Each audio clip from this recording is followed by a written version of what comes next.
Win your mini leagues with fantasyfootballfix.com.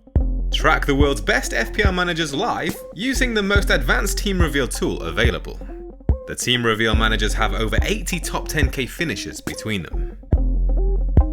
Receive push notifications the second they make a transfer. Set up a free account today with the link in the video description.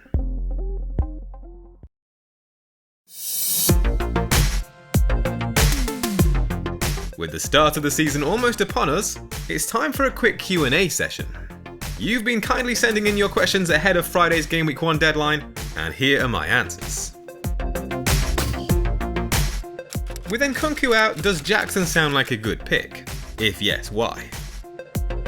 There's no denying Nkunku will be a huge miss for Chelsea, a talismanic figure with 53 goal involvements across the past 2 Bundesliga campaigns. But his absence provides more assurance over Jackson's game time, and will mean a greater reliance on him as the focal point of their attack.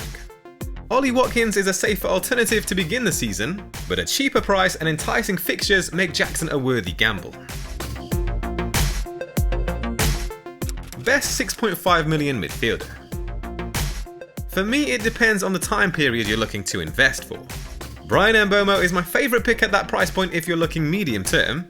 Brentford face Bournemouth, Everton and Nottingham Forest in the first 7 game weeks.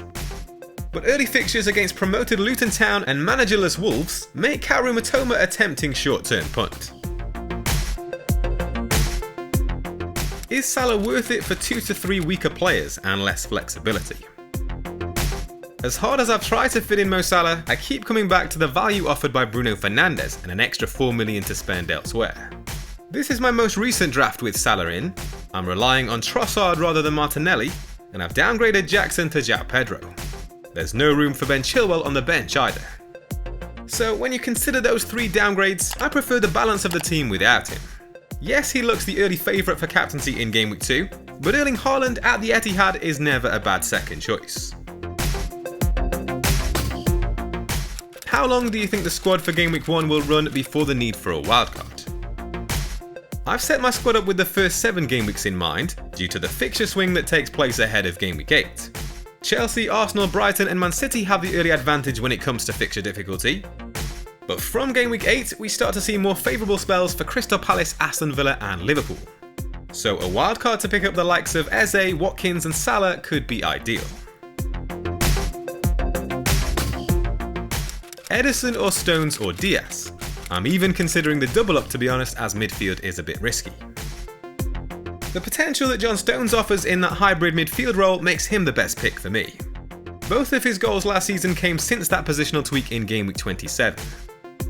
If you're set on maxing out your 3 City slots, I'd opt for Ruben Diaz to join him, with Ortega posing a small risk to Ederson's place. And finally today, who would you favour if you could only pick one of Chilwell or Stones? I suspect both will be great over the opening 7 game weeks, but Stones is the safer pick to start with in my opinion. Chilwell offers more creativity and has the highest ceiling if all goes to plan under Mauricio Pochettino. But Man City offer far more assurances for clean sheets and are a more settled side than Chelsea, who are in a transition phase. Thanks for sending in your questions. Don't forget to check out the rest of my Game Week 1 content, and best of luck ahead of Friday's deadline.